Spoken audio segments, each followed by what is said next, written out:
Yo everybody, it's me, Fitness65, bringing you a new video today.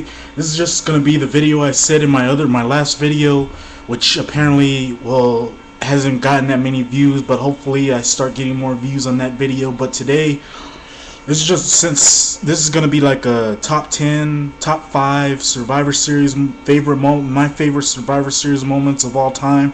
Since I've been wanting to do a video like this, even though I did do a video talking about the Survivor Series itself, I wanted to do just like a top 10 of my favorite Survivor Series moments, since that pay-per-view is not gonna be no more anymore, as this year is gonna be a whole new pay-per-view. Now nobody knows what pay-per-view it's gonna be. There's rumors of it being the War Games or King of the Ring or Battle Bowl or whatever, but no one really knows for sure what pay-per-view it's gonna be that's gonna be replacing Survivor Series. All we know is that Survivor Series is no more, and I pretty much already talked about that in a video talking about the Survivor Series, WWE getting rid of the Survivor Series. But let's hope for the best of what pay-per-view is going to be the pay-per-view to replace it. But yeah, I wanted to get my top 10 list of some of the 10 best moments in Survivor Series history, like some of the greatest moments to ever happen at the Survivor Series, and help propel stars or help further stuff down the line. So I wanted to get started on that. But before I get to going through this list, I got a couple of other videos on the way. I got a Elimination Chamber predictions video. I'm going to be probably doing a review of the Elimination Chamber. Then I'm going to be probably doing some, since WrestleMania's coming, I probably might throw a WrestleMania review or something like that, like a review of WrestleMania 7, 9, 5, whatever. I'll probably try to review that and give you my thoughts, not go into deep analysis of it, but just basic stuff of what was good and what was bad in some of those matches. So just expect that in the upcoming weeks. But getting to this video, because I don't want to spend too much time talking about that, like I said, just expect those other videos along the way. But getting to this, we start off at number 10 for the top in this top 10 list of the best Survivor Series moments in Survivor Series history. The number 10 one is from Madison Square Garden from Survivor Series 1996. This was the famous matchup between Psycho Sid and Shawn Michaels.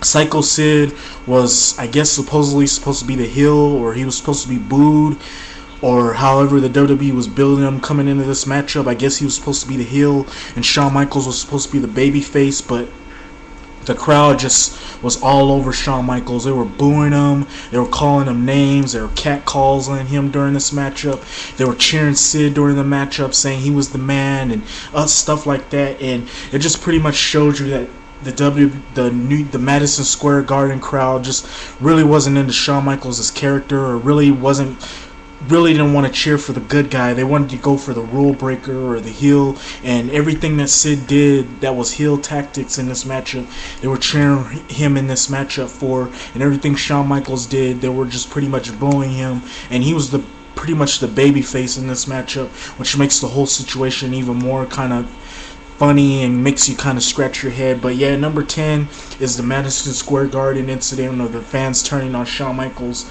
Number 9 was John Cena FU in the Big Show. Now, John Cena was part of the Team Angle. He was part of Team Angle, which consisted of Kurt Angle, I believe Chris Benoit, and there was some other guy in there, but I don't remember, against I believe Team Lesnar. Yeah, Team Lesnar consisted of Nathan Jones, Brock Lesnar,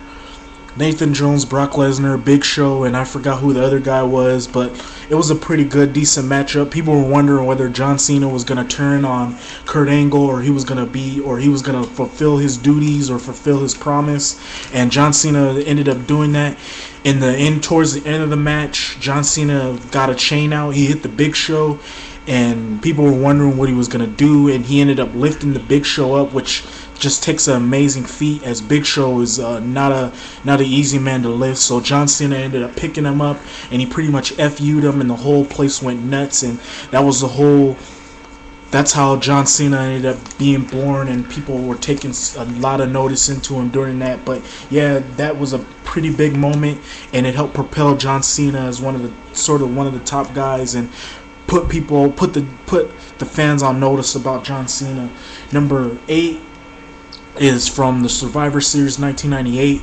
This was the Survivor Series tournament where The Rock ended up winning the tournament. People thought Stone Cold Steve Austin was going to win the tournament because, let's face it, Stone Cold was pretty much the main person who was winning the belt during that whole Attitude Era. But the WWE decided to do something different by... They had that screw job with Stone Cold Steve Austin getting screwed by Shane McMahon. And then, of course, they had Mankind. They were sort of building Mankind up to make you believe he was going to end up winning the tournament, but they ended up picking The Rock, and Rock ended up going over Mankind in that screwjob finish, sort of reminiscent of the Survivor Series from 1997, where Shawn Michaels had Bret Hart in the sharpshooter and rang the bell. Pretty much the same thing. Rock had Mankind in the sharpshooter, and Vince just rang the bell, and the whole crowd was just stunned as they were already cheering for The Rock in the beginning, and Rock ended up turning heel, and that pretty much set the tone for the Rock character. But yeah, Survivor Series 1998 tournament, Rock winning the WWE title is number 8. Number 7 is the Survivor Series wildcard matchup. This was pretty unique as the WWE was doing something different. They were like getting away from what they did in the past by having faces against the heels. In this matchup, they ended up having faces join forces with heels, and it was sort of just a mix-up of wildcard matches like that. The most wildcard match they had with that was Shawn Michaels' team, which consisted of Shawn Michaels, Ahmed Johnson, the British Bulldog, who was a heel, and I believe Psycho Sid, who was also a heel, and then of course Razor Ramon, Dean Douglas, the British Bulldog, and Yokozuna, and that was a pretty good, interesting matchup. And it sort of sucked that the WWE got rid of that, but it was interesting for what it was, and it was a pretty good moment in Survivor Series history. Number 6 is The Undertaker's debut from the 1990 Survivor Series. This was pretty interesting as people were trying to figure out who the mystery opponent for Ted DiBiase's team was going to be. People were stumped because they thought it was going to be somebody from WCW. Then when they announced who the person was going to be during that matchup, The Undertaker ended up coming out, and people were just in stunned silence. Like, they just couldn't believe the character, because the character sort of spooked the fans out, and he was pretty impressive in his debut by eliminating Dusty Rhodes and other guys of that nature, and thus the Undertaker character took off, and that's why I have it at number 6. Number 5 is Paul Heyman turning on Brock Lesnar. Pretty big because many people thought Paul Heyman was going to be sticking with Brock Lesnar for a while, but the WWE decided to go a different route by having Paul Heyman turn on Brock Lesnar, and thus Brock Lesnar had to go on his own and cut promos and do whatever he can on his own, and that was a pretty big moment in Survivor Series history. Number 4 was the winner-take-all matchup at Survivor Series 2001. Every matchup consisted of stipulations of whoever won, they were guaranteed to keep their job. I mean, you had the Test versus Edge matchup for the US and the Intercontinental title. You had the Dudleys against the Hardys, and you had other matches like that. And then you had the main event, which was a pretty good main event, which was going to decide who was going to end up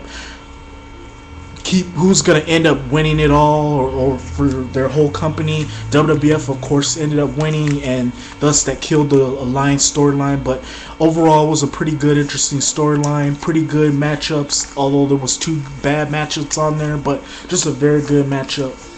Number 3 was the beginning of Owen Hart's heel turn. This set the tone of the whole Owen Hart, Bret Hart storyline at the Survivor Series 1993. Number 2 is the winner facing the winners of the Survivor Series matchup in the 1990 Survivor Series, where the winners who won their Survivor Series matchups ended up facing each other at the end of the Survivor Series grand finale, which was a pretty good, interesting concept, and WWE got away from it, but it was still a good, interesting concept. And then finally, number 1, the Montreal Screwjob with Bret Hart getting screwed by Shawn Michaels and Vince McMahon, and it pretty much set the tone of what was going to happen, and it set the whole tone for what was going to happen from years to what was going to happen from there. But yeah, rate, comment.